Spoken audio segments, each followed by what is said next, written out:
और उत्तर प्रदेश के CM Yogi Adityanath Japan के दौरे पर हैं और यूपी निवेश रोड शो में शिरकत कर रहे हैं।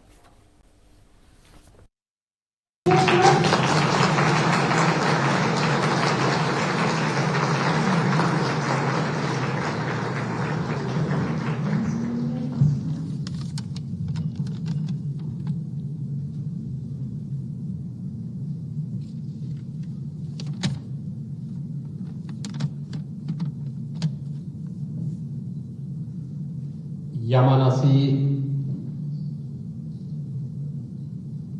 केन के माननीय राज्यपाल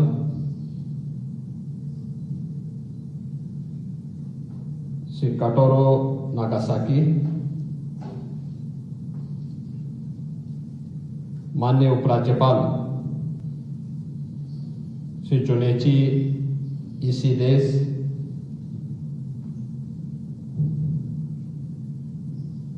यामानासी प्रांत के हमारे सभी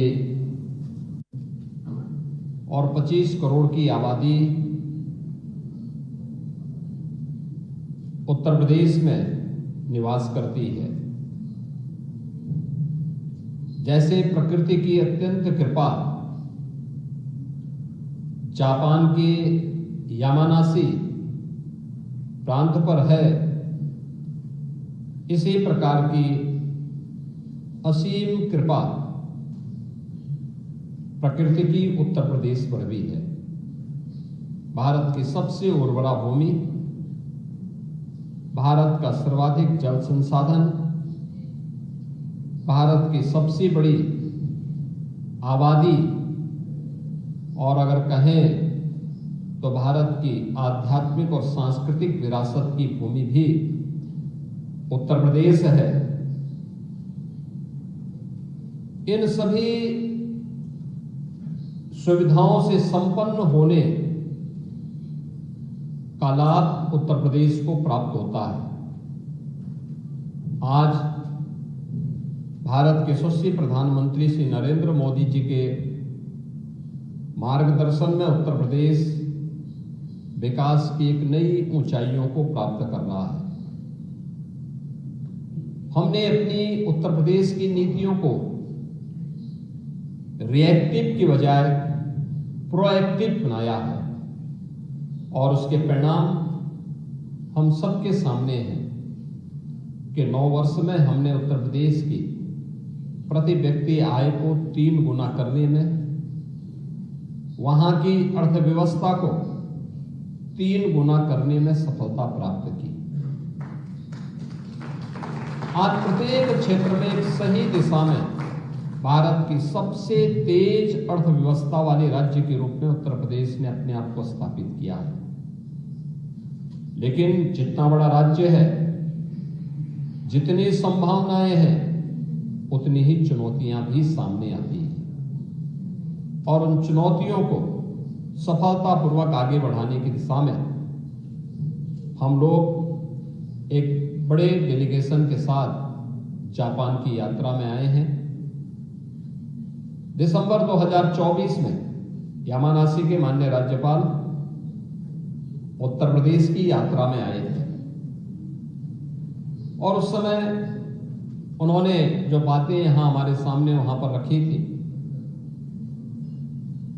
मुझे अच्छा लगा कि उन्होंने लगातार इसको फॉलो अप किया, इसके लिए पत्र भेजे, इस पहल को आगे बढ़ाने के लिए उन्होंने यहाँ के उपराज्यपाल महोदय को भी उत्तर प्रदेश की यात्रा पर भेजा। उत्तर प्रदेश का एक उच्च स्तरीय प्रतिनिधिमंडल, बिजनेस डेलीगेशन यहाँ की यात्रा पर आया था। उन्होंने अवलोकन करने के बाद फिर वहां की पूरी रिपोर्ट भी हम सबके सामने प्रस्तुत की और जिसका परिणाम है कि आज यामानासी के माननीय राज्यपाल के आमंत्रण पर हम सब यामानासी पे पहुंच करके हम लोगों ने यहाँ की स्थिति को देखा है, ग्रीन हाइड्रोजन के प्रोडक्शन को देखा है और इस तकनीक के बारे में आज उत्तर प्रदेश और यामानासी के बीच में एक ऐतिहासिक समझौता ज्ञापन पर भी हस्ताक्षर हुआ है। उत्तर प्रदेश के उच्च तकनीकी संस्थान से जुड़े हुए छात्र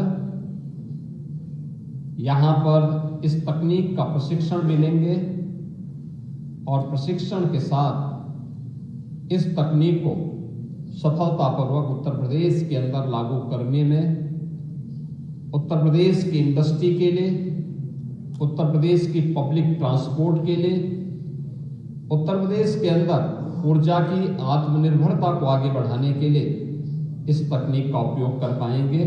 और इस तकनीक को हम लोग प्रधानमंत्री मोदी जी के नेट जीरो के लक्ष्य को प्राप्त करने की दिशा में यह एक बड़ी महत्वपूर्ण पहल हो सकती है।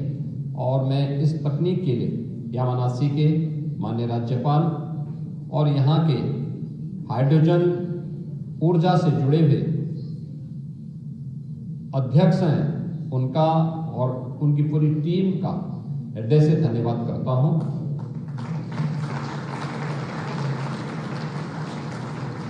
मित्रों, जीवन में प्रोएक्टिव रोल का क्या महत्व होता है, ये हम इस बात को देख सकते हैं कितना महत्वपूर्ण होता है। हम लोग कल टोक्यो में आए थे, हमने कई वहां पे G2B मीटिंग्स की। G2G स्तर पर हमारे भारत के माननीय राजदूत ने भी अनेक बैठकों का आयोजन करवाया था। अनेक बिजनेस डेलीगेशन के साथ हमारी मुलाकात भी हुई और यामानासी के माननीय राज्यपाल ने भी अनेक G2B स्तर की और G2G स्तर की बैठकों को हमारे साथ वहां पे करवा करके हमारे इस अभियान को आगे बढ़ाने के लिए प्रोएक्टिव होकर के उन्होंने स्वयं इस पहल को आगे बढ़ाया है। मैं इसके लिए उनका हृदय से उत्तर प्रदेश शासन और उत्तर प्रदेश के नागरिकों की ओर से आभार व्यक्त करता हूं। मैं आज का दिन अत्यंत महत्वपूर्ण है। देखिए, तिथि का भी महत्व होता है।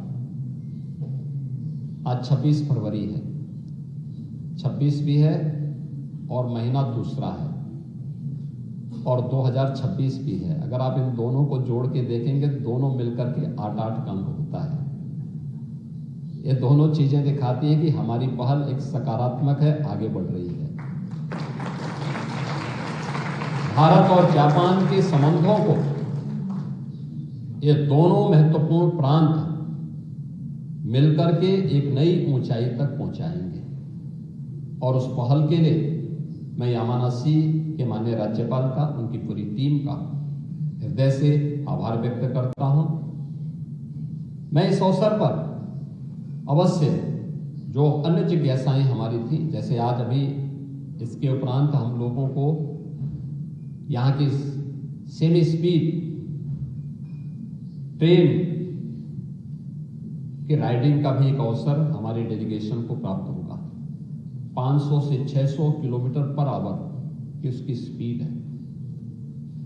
हमें यहाँ के रोबोटिक्स सेंटर को भी देखने का अवसर प्राप्त होगा, क्योंकि रोबोटिक आज की इमर्जिंग टेक्नोलॉजी है। और इस वर्ष उत्तर प्रदेश सरकार ने अपने बजट में रोबोटिक के लिए एक सेंटर ऑफ एक्सेलेंस के लिए भी हम लोगों ने धनराशि की व्यवस्था की है कि इस दिशा में हम उस शोध को और आगे बढ़ाएंगे जो आज की आवश्यकता है। और साथ ही साथ